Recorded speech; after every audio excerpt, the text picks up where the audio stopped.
Amém, meus irmãos? Eu quero fazer uma pergunta a você nessa noite.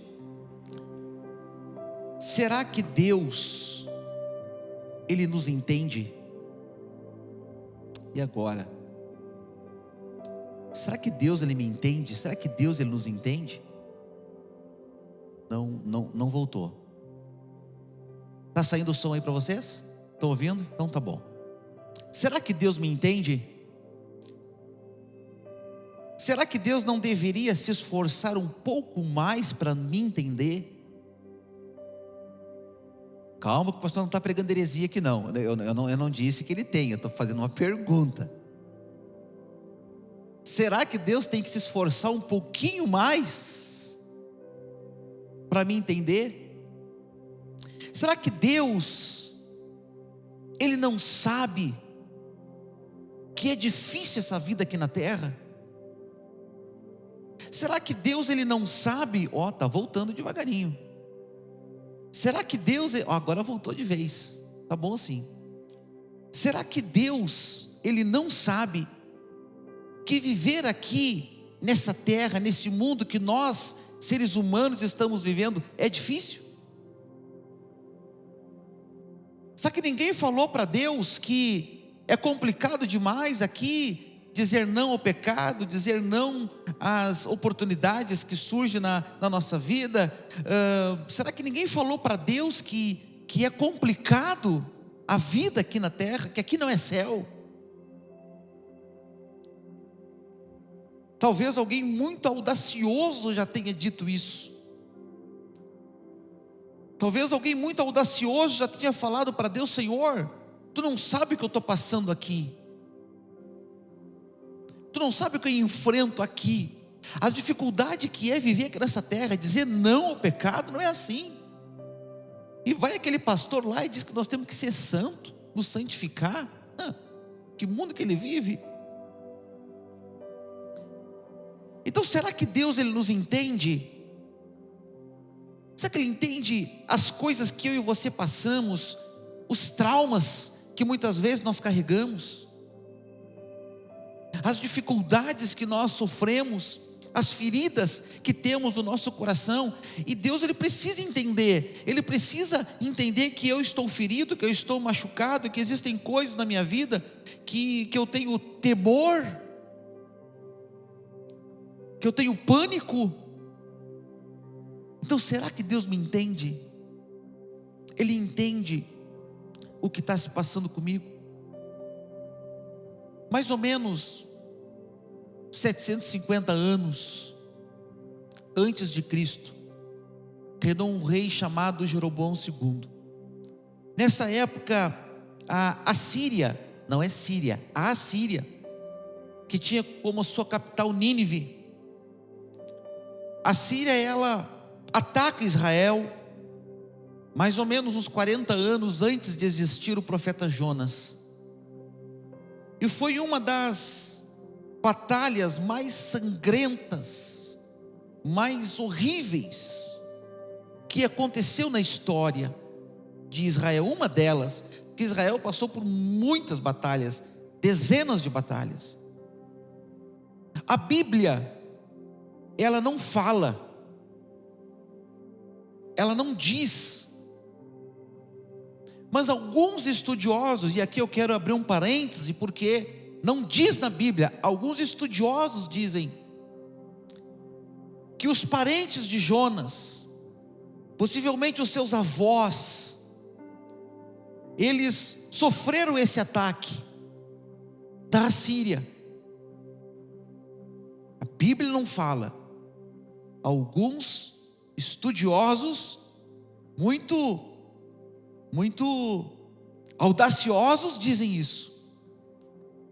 Mas se sim ou se não, o que nós sabemos é que Jonas não se dava bem com Nínive, não tinha uma ligação com Nínive, não tinha uma atração com Nínive.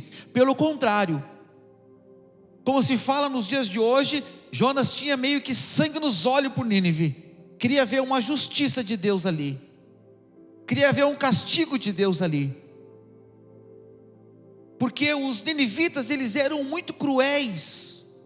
Os homens de 12 anos para cima eram mortos, as mulheres violentadas, muitas crianças eram entregues a um Deus que eles acreditavam que era um Deus em forma de peixe.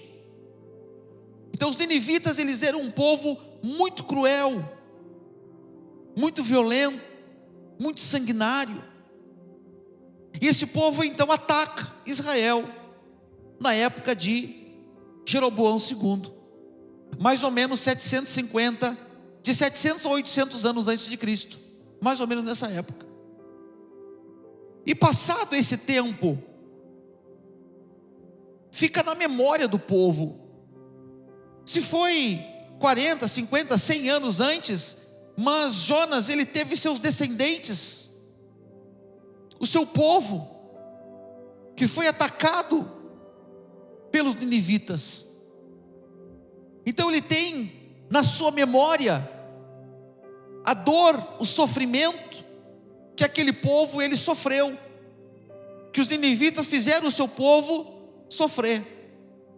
Jonas ele cresce, Jonas ele nasce, Jonas ele cresce, e Jonas se torna um profeta do Senhor, e Deus ele fala através da boca de Jonas agora. Jonas se torna um profeta de Deus. E nessa época do profeta, Deus fala com Jonas e diz: Jonas, vá depressa. Jonas capítulo 1, Jonas, vá depressa à grande cidade de Nínive e pregue contra ela, porque a sua maldade subiu até a minha presença. Deus diz para Jonas: Jonas, é o seguinte, eu quero que você vá a Nínive. Só que Jonas conhecia Deus. Jonas sabia da história ninivita, mas Jonas conhecia Deus, e Jonas sabia que quando Deus mandava ir falar com alguém, entregar algum recado nesse teor, dessa forma, é porque Deus estava dando uma oportunidade. Ele iria dar uma oportunidade de arrependimento para aquele povo.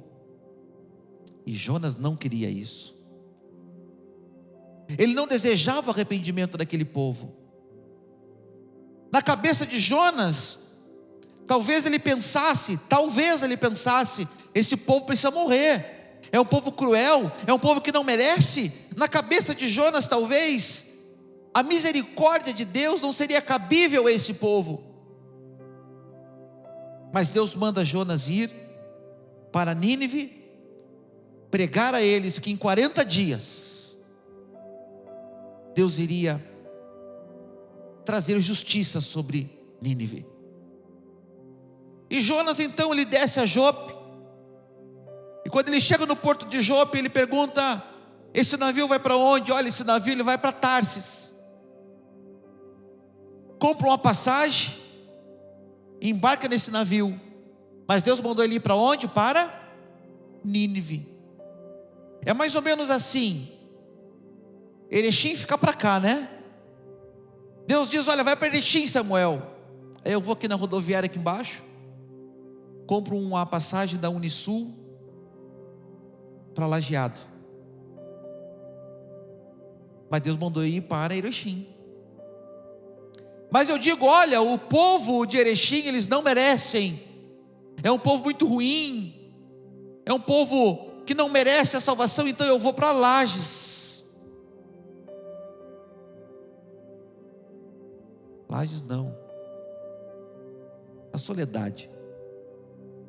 Eu pego o ônibus ao contrário, eu vou para o lugar ao contrário. Jonas ele faz isso, ele, em vez de pegar o navio que ia para Nínive, ele pega o navio que vai para Tarsis. Por quê? Porque Jonas ele decidiu, dentro dele mesmo, ele tomou uma decisão dizendo: eu não vou lá, porque se eu for lá, Deus vai falar através da minha boca, e esse povo vai se arrepender, e eu não quero arrependimento desse povo. Será que Deus não lembra o que esse povo já fez? Será que Deus não lembra o que os ninivitas já fizeram com o meu povo, com os meus antepassados? Será que Deus, ele vai deixar assim? Não vai fazer nada? Não vai dar o troco? Então por isso que eu pergunto para você: será que Deus ele me entende? Será que Deus entende a nossa vida? Será que Deus entende a nossa história? Será que Deus entende o que a gente está passando? Tanto sofrimento, tanta dificuldade, basta um estalar de dedos para que as coisas mudem. Será que Deus entende? Talvez Jonas pensava dessa forma: esse povo não merece o perdão, Deus quer que eu vá lá, mas eu não vou, eu vou para outro lugar, eu não vou pregar lá, eu não quero botar meus pés lá, eu não gosto desse povo, eu tenho medo desse povo, são um povo terrível, não vou chegar lá e pregar, vai saber o que vai acontecer comigo, de nada vai acontecer comigo, igual aconteceu com os meus antepassados, não vou. E ele toma uma decisão então de ir para um lado, ao contrário daquele que Deus havia o enviado. E queridos, da mesma forma que aconteceu com Jonas, acontece conosco. Quando Deus ele nos dá uma direção, quando Deus ele nos manda ir para um lugar e nós não obedecemos a Deus, nós não fizemos aquilo que Deus manda nós fazermos, com certeza as tempestades virão na nossa vida. Eu não conheço na minha história de vida, que tem só 41 anos, eu não conheço na minha história pessoas que decidiram andar longe de Deus e tiveram um final feliz, que decidiram desobedecer a Deus e tiveram um final feliz. Eu não conheço, eu não vejo isso no nosso dia a dia. Pessoas que desistiram de andar com o Senhor, trocaram o Senhor por um copo de cerveja, trocaram o Senhor por uma festa, por uma balada. Eu nunca vi essa pessoa ser feliz. Ela pode ser contente em algum momento da sua vida, mas felicidade ela não tem. Quando deita a cabeça no travesseiro, eu tenho certeza que a tristeza vem. Por que está falando isso, pastor? O senhor já se desviou alguma vez? Não, eu nunca me desviei, mas eu já conversei com várias pessoas que se afastaram de Deus, e a grande maioria delas diz isso. A gente é feliz, a gente se completa com uma cerveja, a gente se completa com uma cachaça, a gente se completa com um baile, mas quando a gente deita a cabeça no travesseiro, o vazio vem, o vazio chega. Porque eu acho que depois que você experimenta a presença de Deus na sua vida uma vez, você não consegue ficar sem ela nunca mais. Aleluias, não conseguimos. Então, da mesma forma que acontece com Jonas, ele entra num barco diferente daquele que Deus o mandou entrar. Ele vai para um lugar diferente daquele que Deus o mandou ir. E Deus, ele tem um propósito, ele vai cumprir esse propósito na minha vida. Ele quer usar a mim. Se Deus disser assim, é o Samuel que eu vou usar, nada vai fazer isso mudar. Se Deus disser, é o Samuel que eu vou querer fazer, gente, ele vai me virar de cabeça para baixo, ele vai me dar um nó, ele vai me espremer, ele vai me esmagar, mas ele vai fazer eu cumprir o propósito dele. Nem que eu tenha que entrar dentro da barriga de um peixe e ser vomitado na praia, ele vai fazer. Quando Deus tem um propósito na nossa vida, quando tem algo para fazer na nossa vida, gente, ele faz da gente bife empanado. Imagina Jonas todo vomitado, todo sujo, nas entranhas do peixe, 3 dias, né? Vomitado na praia, na areia, virou um bife empanado, gente. E é assim que a gente fica quando a gente se afasta de Deus. Aí Jonas entra naquele barco pensando que estava tudo tranquilo, que estava tudo bem, e ele entra no barco. O que ele faz, gente? Ele vai para o porão dormir. Ele não está nem aí para aquele povo que Deus mandou ele pregar. Ele vai dormir, ele vai descansar. Ele está no porão, e o capítulo 1, versículo 3 diz que caiu uma tempestade tão violenta que o barco ameaçava arrebentar-se. Todos os marinheiros ficaram com medo, e cada um clamava ao seu próprio Deus. Deus em letra minúscula, porque não está falando do Deus vivo, está falando de deuses. E atiraram as cargas ao mar para tornar mais leve o navio. Enquanto isso, o bonito do Jonas, que tinha descido para o porão e se deitado, dormia profundamente, como se nada tivesse acontecido. O pessoal lá em cima agarrando em corda, jogando coisa para fora do mar, a água vindo, o pessoal remando. Não tinha motor naquela época, era no remo, né? Na vela. Mas até onde eu sei, no meio da tempestade se recolhe as velas. Não entendo muito de navegação, mas a princípio é isso. Senão as velas se rasgam com o vento. Então só resta o remo na mão mesmo. Vamos lá, todo mundo trabalhando, todo mundo se empenhando, e Jonas lá.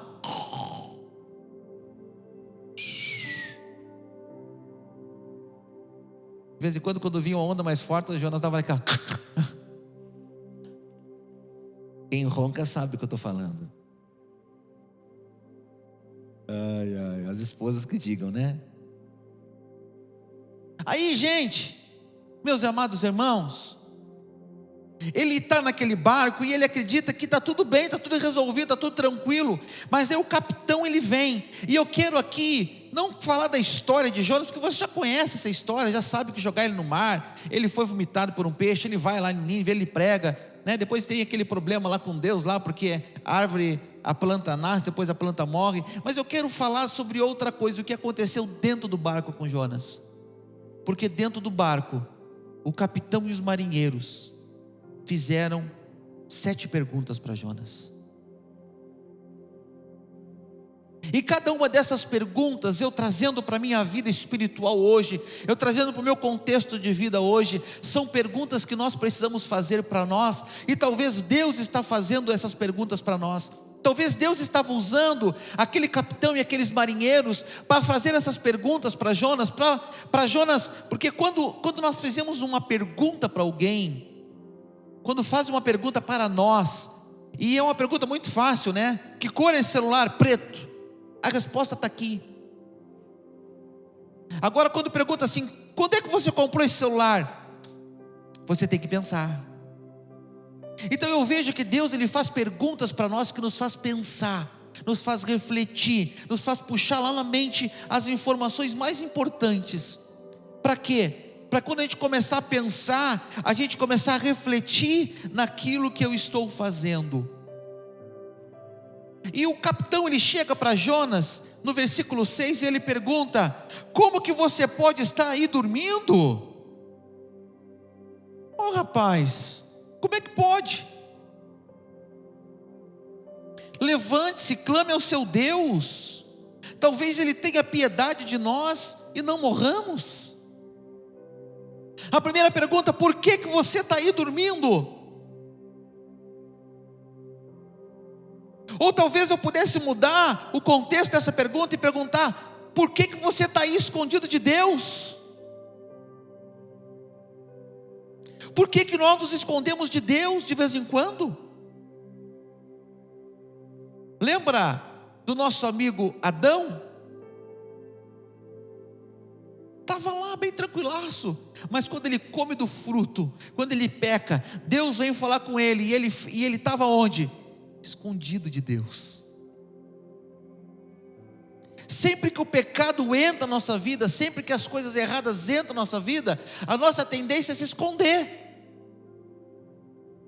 Eu vou sentar bem aqui atrás para ninguém me ver. Eu me lembro de mim e do pastor Adair. O pastor Adair, né, meu pastor assim, eternamente.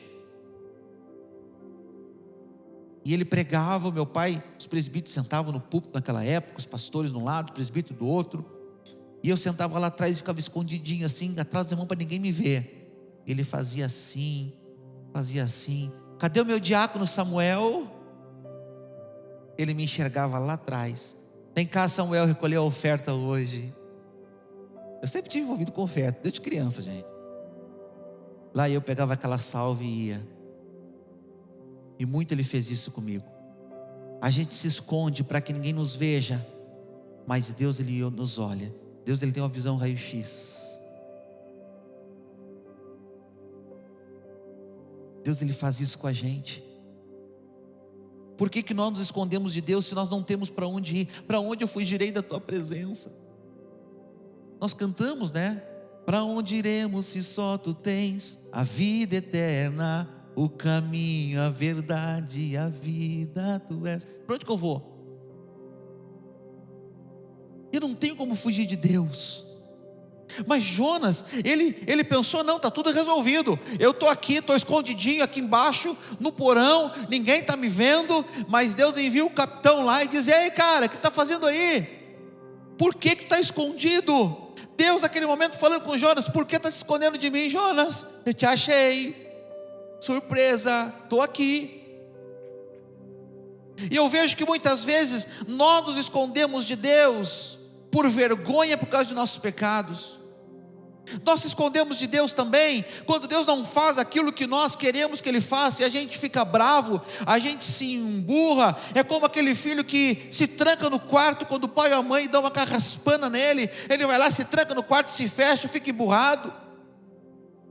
Ou aquele irmão que desliga o celular para não receber a mensagem do pastor, porque ele está emburrado com o pastor, ele não quer ver o pastor nem pintado de ouro na frente, e ele vai lá e tira a internet do celular para não receber a mensagem. Ou ele vai lá e muda ali as configurações para que o pastor não veja que ele visualizou a mensagem. Ou ele coloca aquele planinho lá, né, que você consegue ver a mensagem sem precisar abrir.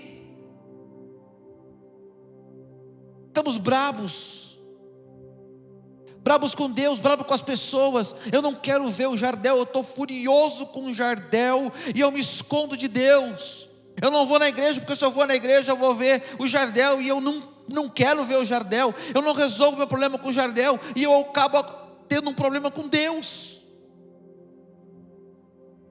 Deus não tem culpa se eu e o Jardel demos uma pegada mais forte no futebol. Deus não tem culpa se eu dei um drible nele e deixei ele no chão. Mas o Jardel está bravo. Nós nos escondemos de Deus porque Deus não faz do nosso jeito, porque Deus não respondeu como nós queríamos. Deus não curou aquela pessoa como eu desejava, Deus não deu essa resposta, Deus não fez do meu jeito, e eu acabo então me frustrando, dizendo assim: não, eu não quero mais saber de igreja, eu não quero mais saber de pessoas, eu quero ficar no meu canto, eu me escondo, eu entro para dentro de um porão, eu pego o navio para o lado oposto que Deus está mandando eu ir, eu entro para dentro de um porão e digo assim: não quero ver ninguém. Lá fora está acontecendo a maior tempestade, está todo mundo sofrendo, mas eu não quero saber de nada e de ninguém. Primeira pergunta: por que nos escondemos de Deus? O versículo 8 tem a maioria das perguntas. A segunda pergunta que é feita por esses homens: diga-nos, quem é o responsável por essa calamidade? Por quê? Porque tiraram sorte e caiu sobre Jonas. Jonas, tu é o culpado, vem cá, por que agora? Me fala aqui, me mostra, por quê? Diga-nos, quem é o responsável por essa calamidade? Naquele momento, eu acho que essa pergunta entra no ouvido de Jonas da seguinte forma: por que tu está fugindo da tua responsabilidade, Jonas? Por que tu está te afastando da tua responsabilidade? Por que tu está te distanciando das tuas responsabilidades? E as pessoas vão sofrendo, as pessoas começam a sofrer, e um e outro sofre, e a gente olha para as pessoas que estão ao nosso redor, e elas estão sofrendo, mas eu não estou nem aí.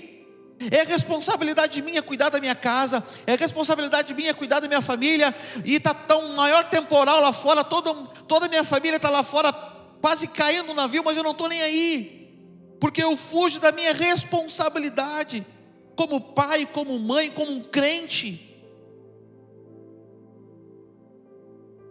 As pessoas estão caçoando de Deus, mas eu fujo da minha responsabilidade, eu fico bem quietinho. Todo mundo no barco está lá dizendo: vem cá, proclama os deuses de vocês. Imagina a bagunça que foi, gente. Um clamando para o Deus A, o outro clamando para o Deus B, o outro acendendo não sei o que mais, o outro matando não sei que bicho.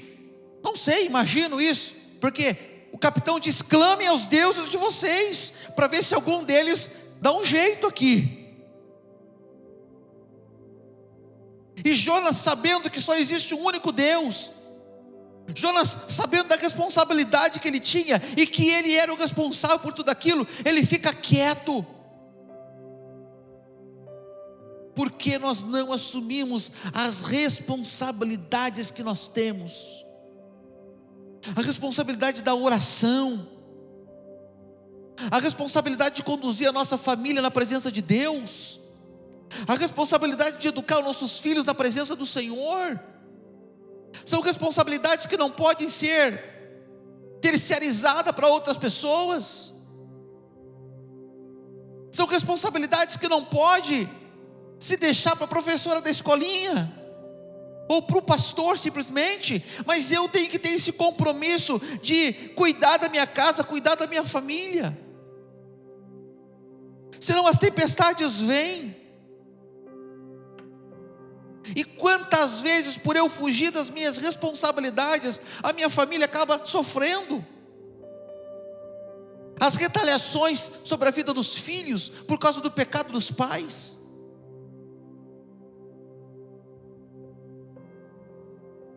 Lembro uma vez uma criança, amava vir na igreja, os pais pecaram, fizeram tudo de errado, saíram da igreja.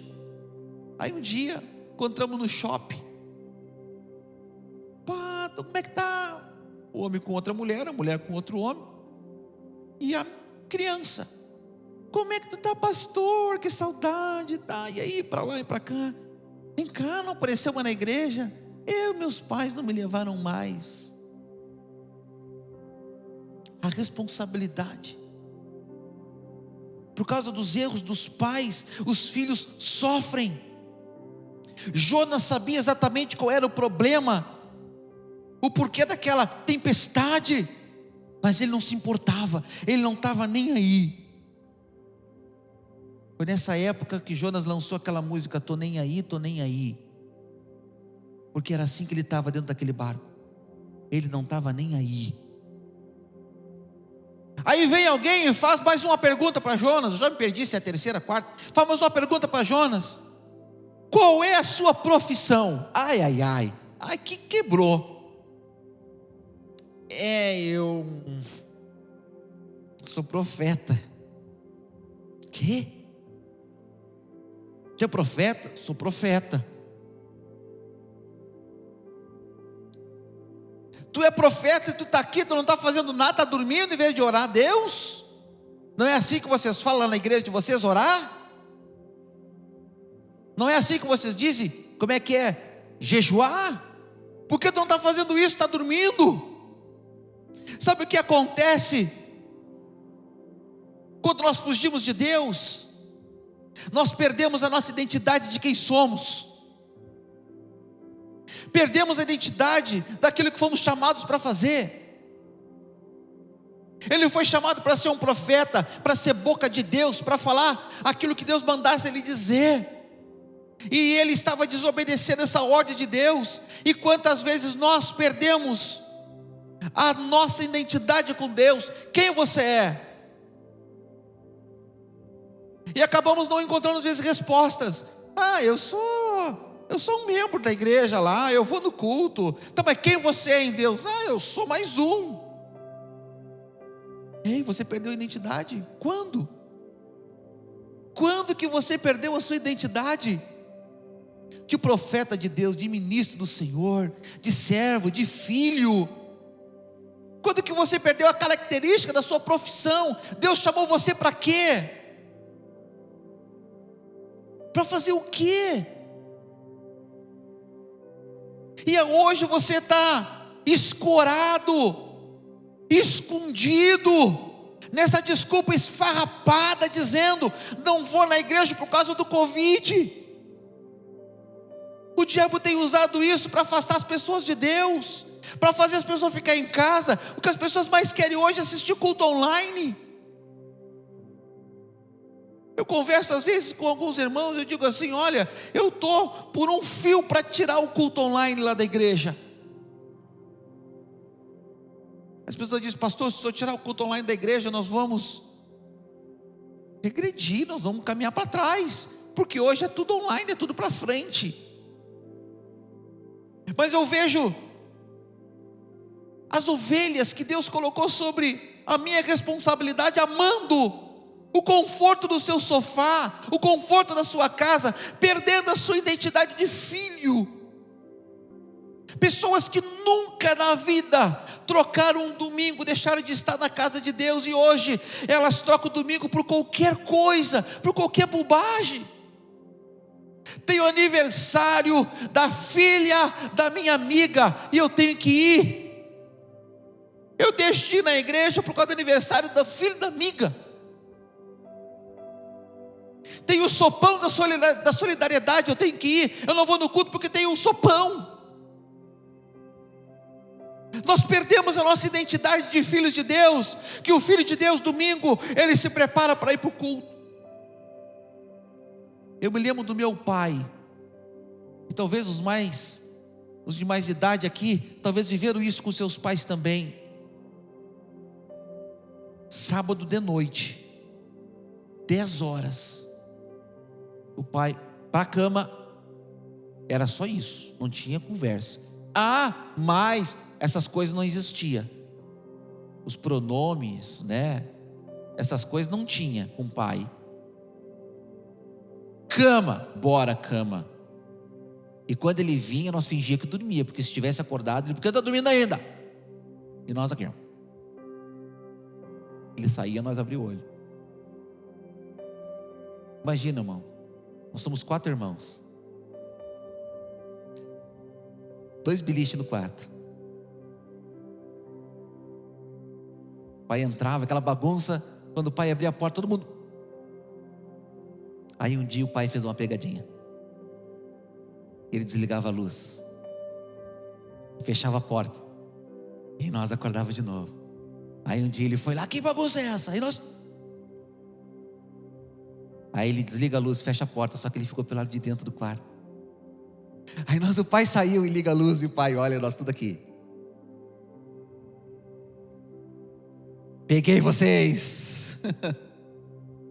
Mas nós tínhamos que deitar cedo no sábado, porque domingo, 7 horas da manhã, nós tínhamos que levantar, porque às 8 horas, das 8 às 9 tinha oração na igreja, e das 9 às 11 tinha escola bíblica. Eu devia ter 5 anos de idade. O pai botava em mim terno, calça social, casaco, camisa social, igreja. Quantas vezes eu dormi nos bancos dos ônibus? Quantas vezes o pai teve que me carregar no colo? Quantas vezes eu dormia nos bancos da igreja? E naquela época o banco não tinha escora, era só aquele banco embaixo assim. Você sentava no banco e ficava assim, ó. E eu deitava nos bancos. Muitas vezes eu dormia, mas todo domingo de manhã eu tinha que estar lá. Nós perdemos isso. Perdemos a nossa característica. Hoje, pastor, não deu para estar no culto, mas eu assisto, depois eu vou ver lá no Face. Não é a mesma coisa. Não me diga que é porque eu já fiz o teste, não é. Pastor, depois eu olho lá na internet, não deu para ir, porque estava lá o meu amigo, o Douglas, que faz muitos anos que não vai lá em casa, que eu não vejo, e você perdeu de evangelizar o Douglas? De trazer para a igreja? Pastor, eu não sabia que tinha que lugar. Irmão, não peca, mentira é pecado. Você tem o WhatsApp do pastor. Pastor, chegou a visita, o Douglas está aqui em casa. Dá para levar para o culto? E eu traz agora, já. Esse cara tem que se converter, tem que ouvir a palavra, ver se ele se converte uma vez. Nós perdemos a nossa identidade. Eles fazem uma outra pergunta: de onde você vem? Ai. Aí eu pergunto: por onde que a gente está andando? Para onde você vem, ô Jonas? Aí Jonas, ele tem que responder: eu venho de uma desobediência, e eu estou indo para uma fuga. Eu venho de um momento de não obedecer a Deus, então por não obedecer a Deus eu estou fugindo. Da onde eu venho determina para onde eu vou. Você pede para a informação numa estrada, e agora, para onde é que eu vou? Você chega lá, olha, eu quero ir para tal lugar, você está vindo aonde? Estou vindo de lá. Então você volta, porque você tinha que ter entrado lá naquele trevo lá. A pessoa pergunta, de onde você vem? Porque da onde você vem, vai dar um norte para onde você vai. Não é assim quando a gente pede informação? O GPS bota a gente naquelas frias danadas. Ele nem botou eu e a Simone uma vez, uma estrada de chão, morro para cima, morro para baixo. Eu disse assim, GPS parou de funcionar. Eu disse, tá, agora deu para mim. A única casa que achamos lá no meio de um mato, de um campo. Vem cá, para que lado que fica tal lugar? Tal lugar. Aí tu te apavora. Quando a pessoa diz assim, tal lugar, é porque você está muito longe, está perdido mesmo. Olha, tal lugar, você passou muito. Ai, ai. Da onde você vem? Olha, eu estou vindo de Jope. Entrei nesse barco para Tarsis. Nós era para ter ido para Nínive. Eu quero perguntar para você nessa noite, aonde você anda? Deus está te esperando em Nínive. Você está onde hoje? Qual é o barco da vida que você está andando? Qual é o caminho que você está seguindo? Qual é o porão que você está escondido? Qual é a tempestade que você está provocando? Só Deus sabe o caminho que a gente precisa, que a gente tem que andar, que a gente tem que estar. A gente não consegue definir os caminhos da nossa própria vida, é somente Deus. Ele sabe todos os nossos dias estão nele, Ele sabe tudo que vai acontecer com a gente. Ele é onisciente, Ele é onipresente, Ele é onipotente. Mas Jonas, ele se achou no direito de decidir, abrir mão da sua profissão, abrir mão da sua identidade, abrir mão da sua responsabilidade, e pior do que tudo, abrir mão do caminho certo. Não abra mão do caminho certo. O caminho é Jesus, não tem outro. Não tem outro caminho. Não tem outro caminho. A pessoa diz, pastor, eu estou saindo da igreja, né? E obrigado pelo tempo que eu congreguei aí. Eu disse assim, está indo para onde? Pastor, eu estou indo para a igreja adventista. E eu disse, não me faz isso, pelo amor de Deus. Você não me dá um passo desse. Há anos criado dentro da igreja, há anos no caminho certo, você vai me dar uma resbalada dessa? Aí então a pessoa diz, olha, eu vou ali para a igreja do fulano que a gente conhece, do Beltrano que a gente conhece, do ciclano. Não, Deus te abençoe, vai na bênção, isso aí, amém. Tu te afastar de Deus, tu ir para um caminho errado, tu ir para um caminho distante de Deus, tu sair do meio do evangelho e tu entrar numa seita? Não, não faz isso. Eu vou fazer, ou melhor, eu já fiz, e nada que o Senhor disser vai mudar. A gente entra em desespero nesse momento, gente, mas é decisão. Por onde você anda? E eles fazem, presbítero Ladim, mais uma pergunta para ele. Eles perguntam assim, qual é a sua terra? Aqui. Acho que Jonas já não tinha mais unha, né? Por que estão perguntando essas coisas? Qual é a sua terra? Porque a nossa terra diz quem nós somos. Samuel de Rio Grande, Samuel de Passo Fundo. A minha terra diz de onde eu sou. Samuel do litoral sul, Samuel da região norte.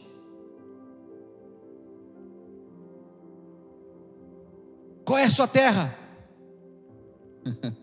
Hoje de manhã eu cantei até uma musiquinha que eu lembrei, né? Muitos anos atrás, nós ia para a escolinha de manhã e nós ensaiávamos para cantar no culto da noite, as crianças. E eu me lembro que a primeira musiquinha que nós cantávamos era aquela assim: meu novo lar é Sião, a minha casa é Jerusalém, e os habitantes seremos nós, e o nosso rei será quem? Será Jesus. Jesus. Da onde que você é? De que terra que você pertence, Juliano? Eu sou de Sião. Eu sou de Jesus. Eu sou de Deus. Qual é a tua terra? De onde que você vem? Está perguntando qual é os teus princípios, no que você acredita. A Bíblia diz que você é sal da terra, luz do mundo. Então, se você é sal da terra, se você é luz do mundo, essa é a sua característica, esses são os teus princípios. Quando ele pergunta qual é a sua terra, ele quer saber qual é os princípios do que você acredita. Qual é a tua linhagem? Tu acredita em quê? Tu deposita tua fé em quê? Eu sou da Índia. Então você é budista. Viu como a terra ela quer dizer muito? Viu como o lugar ele já praticamente define quem você é? Então onde que você é? Eu sou da Nova Jerusalém. Eu sou daqueles que vão ser salvos e redimidos pelo sangue do Cordeiro. Eu sou daqueles que foram escolhidos pelo Senhor. Eu sou daqueles que foram salvos pelo Jesus. Eu sou daqueles que foram lavados pelo sangue de Cristo. Eu sou do céu. A minha casa não é aqui, eu estou de passagem. Você é da onde? Eu sou lá de cima, na rua de óleo de cristal, na casa de querubins. Eu sou de lá. Da onde você é? No que você acredita? Quais são os teus princípios?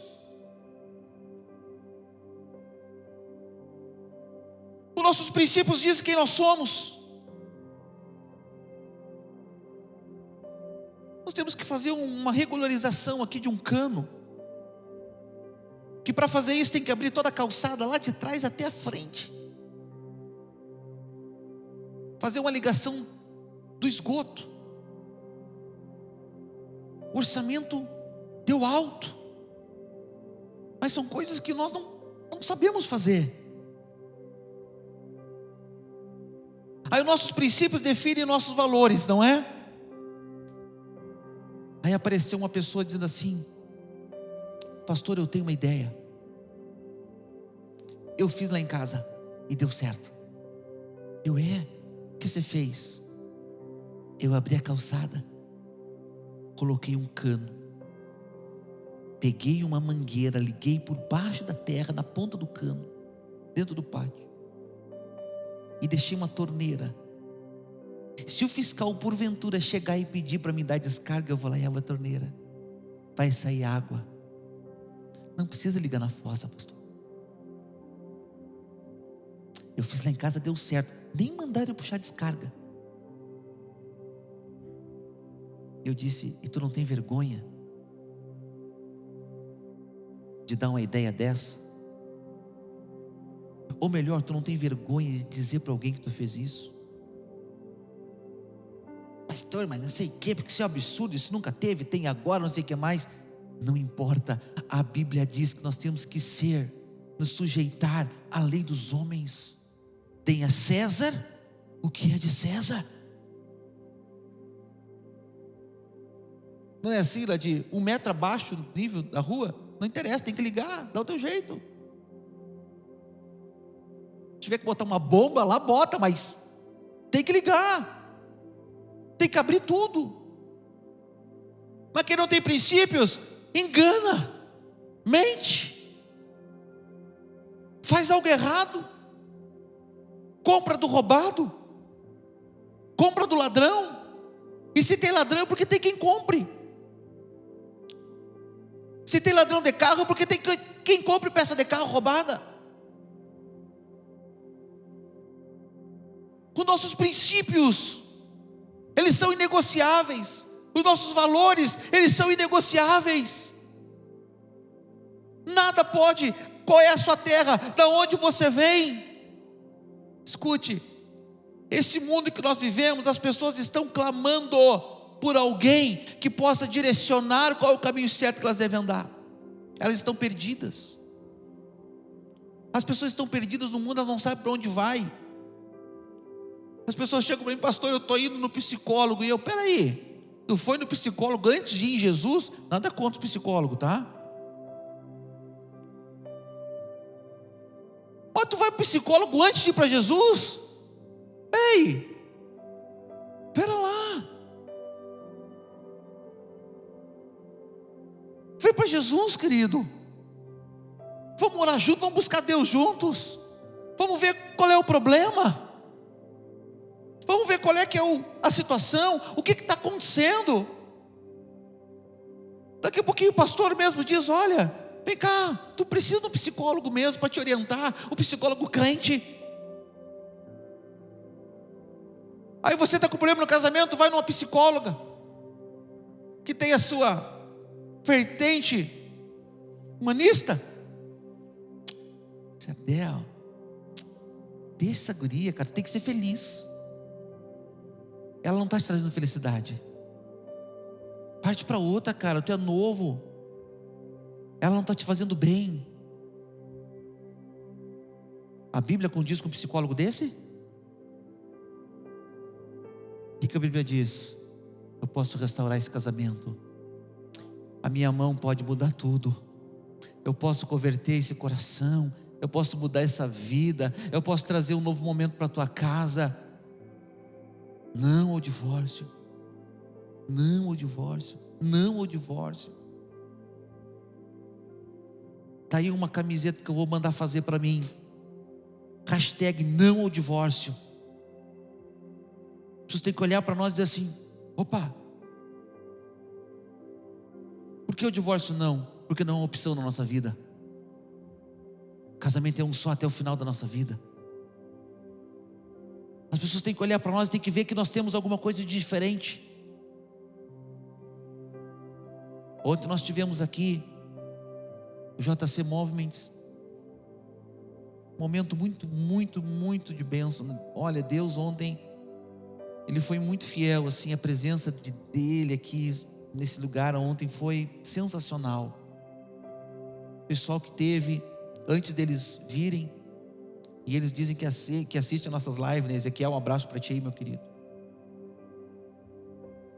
Eu fiz uma entrevista com o Ezequiel. Eu te: vem cá, cara, igreja que tu é, quem é o teu pastor? O que tu faz lá? E os outros que vão tocar contigo, quem são eles? Aí ele me deu um relatório de todos. Olha, esse faz isso, esse assim, assim, assim.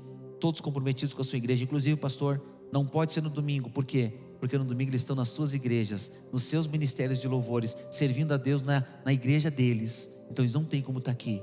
Tem um da Assembleia, tem um da Batista, tem um da Quadrangular, tem um da Bola. Estavam aqui ontem, foram uma bênção de Deus. Terminou o evento, eu recebo a ligação de um dos nossos vizinhos: pastor, eu sou o fulano. Pastor, está muito alto o som. E assim não é só hoje, todos os dias, pastor. Chega esse horário das 9 horas por aí, 8h30, a gente quer já ir se descansando, porque amanhã, na segunda-feira, a gente quer acordar, né, cedo. Mas assim é muito barulho, pastor. Por favor, não me entenda mal, não me leve a mal. Ele disse assim: vou ir falar contigo. Não precisa, estou indo aí. Eu pegar o revólver aqui, eu vou ir.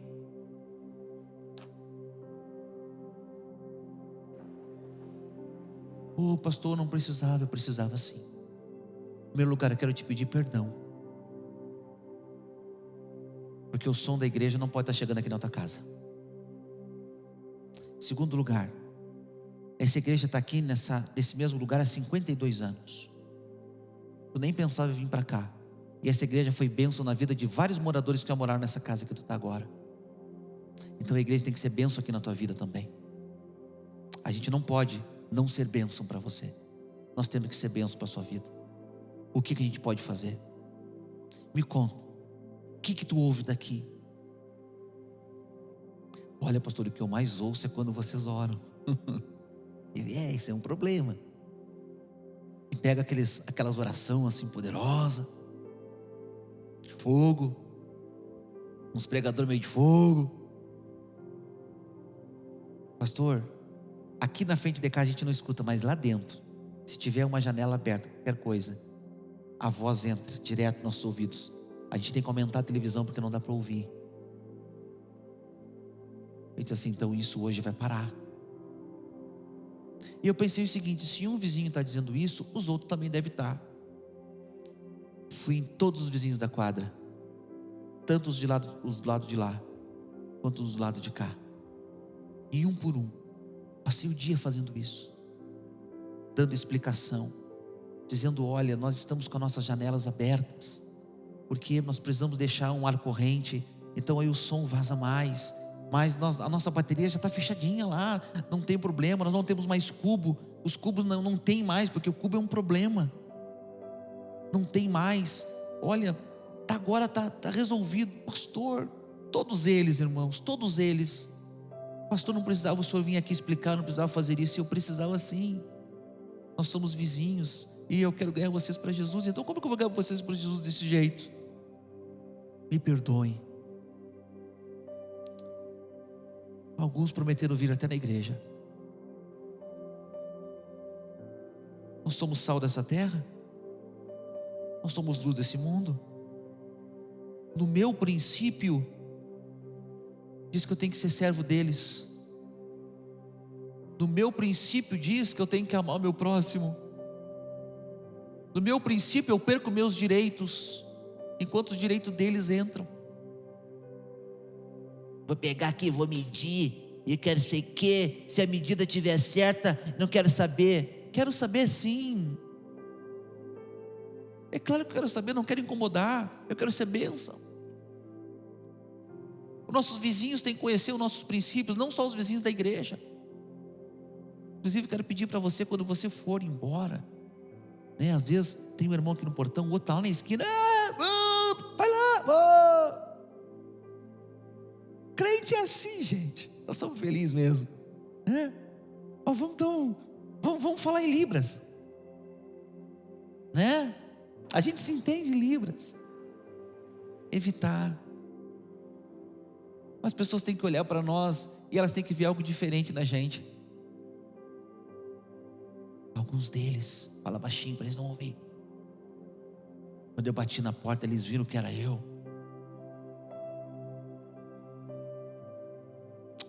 Como é que está o senhor? Tudo bem? Eu sou o pastor Samuel, sou pastor daqui da igreja. Vem cá, tia, me diz uma coisa, como é que está o som? Horrível. Assim, ó, é um fiasco. Eu não, mas peraí, não pode ser um fiasco. E aí a gente vai quebrando. Vai quebrando. No final da conversa: hoje eu não prometo, pastor, mas domingo que vem eu vou. Imagina se eu sou duro também. É o seguinte, eu estou no meu direito, está aqui, ó, tantos decibéis, está certo, tá? Aquilo que há em nós tem que exalar para o mundo. Qual é a tua terra? E a última pergunta que aquele pessoal faz para ele: a que povo você pertence? A que povo você pertence? Já parou a pensar nisso? Tá, mas tu não é crente? Olha, para ser crente desse jeito aí, eu prefiro ficar no mundo. Nunca ouviram essas expressões? Tá, mas tu não é crente? Tá aí agarrado nessa cerveja. Água com gás, coisa boa, gente. Tá agarrado aí nessa cerveja. Tu não é crente? Eu sou, mas meu pastor não está vendo. Como se você tivesse escondido alguma coisa de pastor, irmãos. Pastor não é nada. Deus está vendo. Cuidado, olha, o pastor vai ver. Grande coisa o pastor vê. O pior é Deus ver. Horrenda coisa é cair nas mãos do Deus vivo. É pior cair nas mãos de Deus do que na mão dos homens.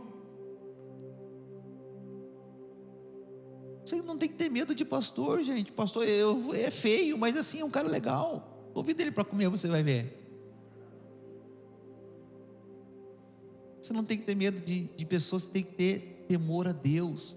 Não vou fazer isso porque isso degrina minha imagem com o Senhor. Eu não vou fazer isso porque isso só faz isso quem não pertence ao povo de Deus. Eu não vou fazer isso porque isso vai quebrar um princípio. Eu não posso fazer isso porque isso vai me afastar do meu Deus. Se o Senhor fizesse essas perguntas para nós nessa noite, quais seriam nossas respostas? Aí Jonas, de uma forma desesperada, tá, eu vou resolver o problema então. Deixa para mim. Me joga no mar. Está resolvido. Eu morro, acabou, né? Todo mundo vai ficar bem, tempestade vai passar, já não vou ir lá mesmo falar para aquela raça lá. Então me joga no mar, tá tudo pronto. Ah é? Pum, jogaram no mar. Peixe engole e fica 3 dias lá dentro, se remoendo nas algas, nas entranhas do peixe. Passado 3 dias ele começa: ai Senhor, tem misericórdia. E agora ele não tem misericórdia dos outros, mas agora ele pede misericórdia para ele. É tão ruim que o peixe deu dor de barriga, jogou ele na água, em Nínive. 3 dias eu acho que o peixe demorou para chegar em Nínive.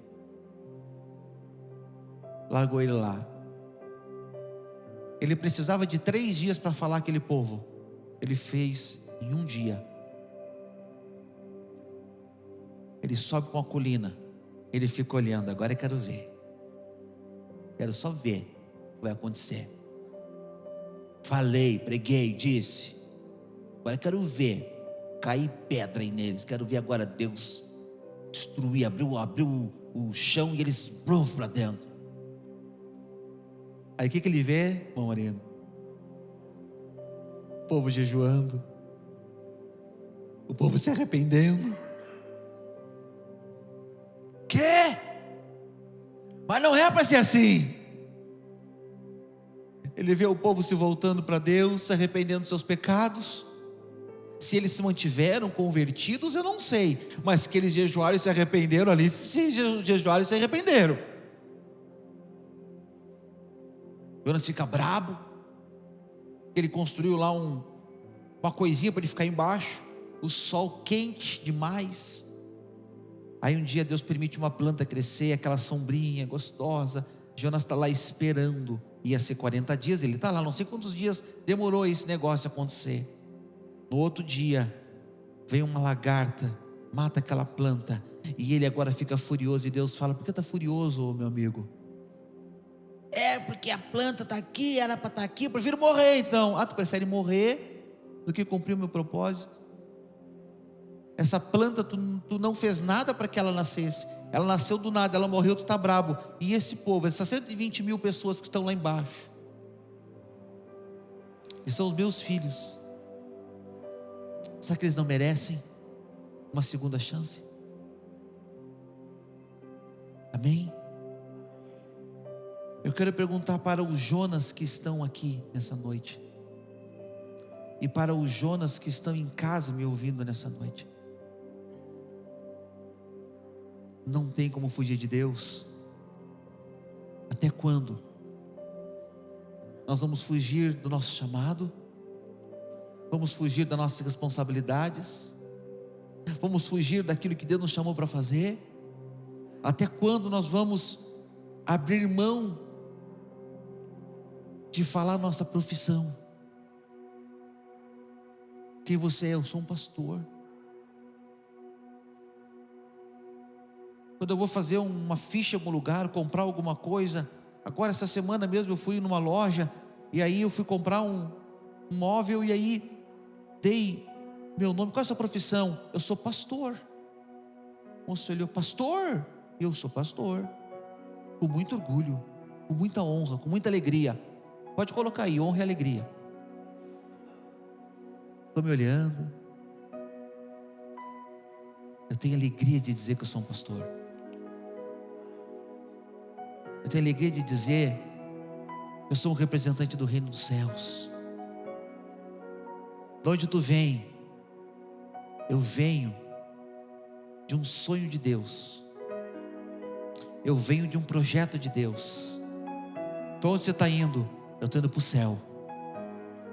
Eu estou indo para morar com o meu Cristo. Eu estou indo para morar com o meu Deus. Eu estou indo para herdar o reino dos céus. Até lá eu tenho uma caminhada, e nessa caminhada eu preciso colocar as minhas características de homem, de mulher de Deus. Não perca as suas características. Não abra mão dos princípios de Deus na sua vida por nada. Mesmo que seja a melhor oferta, mesmo que seja algo assim miraculoso, não abre, não troca por nada. Vai e compra passagem para Nínive, porque é lá que Deus quer você. Não vai para Tarsis, que vai ter temporal, vai ter tempestade, você vai ter que parar dentro d'água, quase se afogar, morar 3 dias na barriga de um peixe, ser vomitado, ficar na colina sofrendo calor. E o pior é a tua história acabar sem a gente saber como acabou. Como é que acabou a vida de Jonas? Morreu? Não morreu? Uma coisa eu sei, nunca mais profetizou, porque a Bíblia nunca mais falou uma profecia dele. Acabou a história. Como é que você vai terminar os seus dias na terra? Como é que você vai terminar os seus dias? Coisa boa é fazer um velório. Eu não gosto de fazer velório, mas coisa boa é fazer um velório de crente que serviu a Cristo a vida inteira. Você chega lá e você tem propriedade.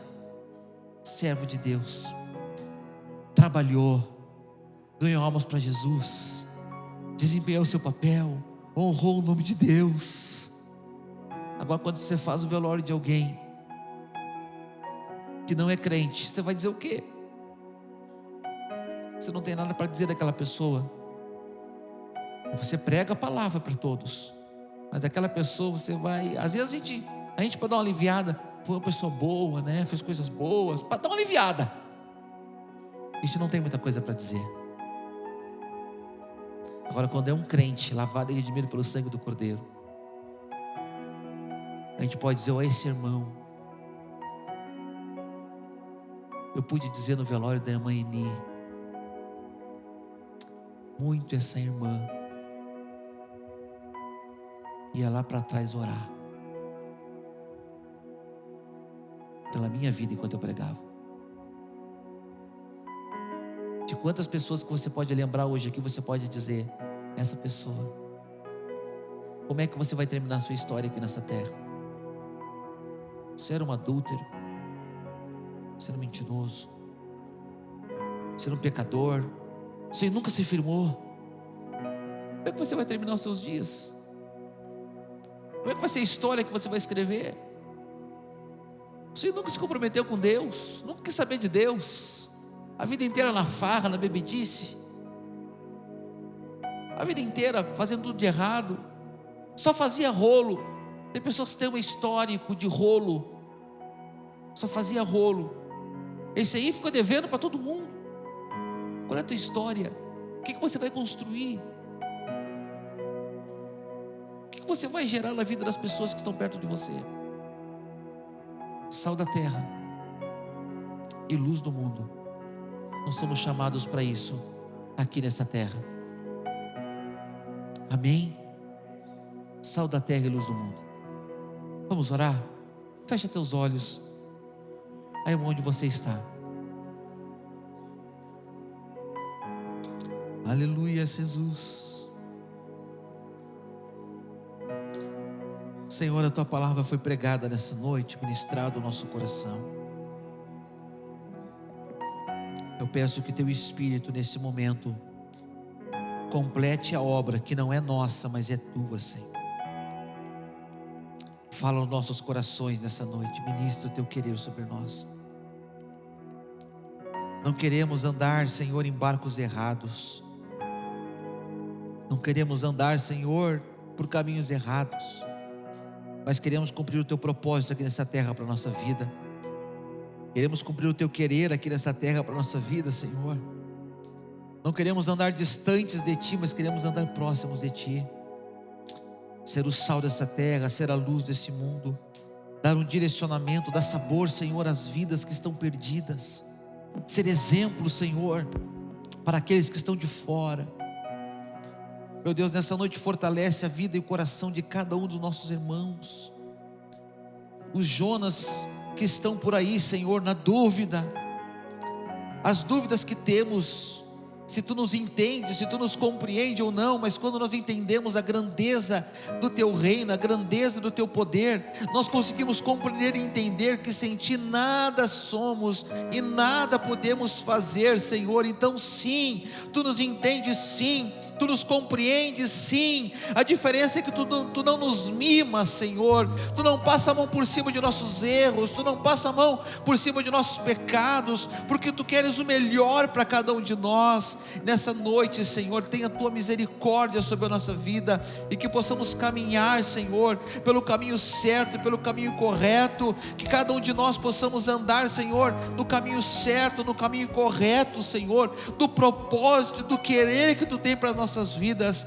Unge esses irmãos, derrama da Tua unção sobre essas vidas, derrama da Tua graça sobre os corações dessa noite, e que possamos estar mais próximos de Ti, mais juntos de Ti, Senhor, em nome de Jesus.